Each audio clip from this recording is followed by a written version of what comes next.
Hello guys, welcome back to the channel. In today's tutorial, I'm going to show you how you can remove items from quick access in Windows 11.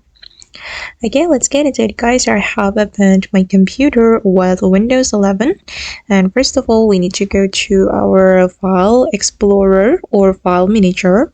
Just tap on it and the items or the recent files will appear right here in the recent section, and after you have updated some files, the items will be shown up here.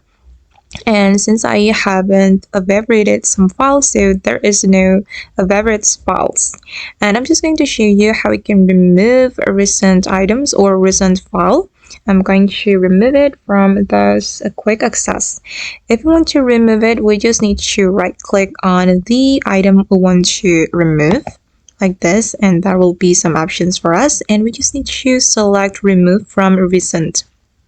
Okay, and there is no way to remove them all at once guys, so you need to remove it one by one like this. Okay, alright guys, and that's all the way to remove items from quick access in Windows 11. I hope this tutorial will be useful for you. Thank you so much for watching, and see you in the next video.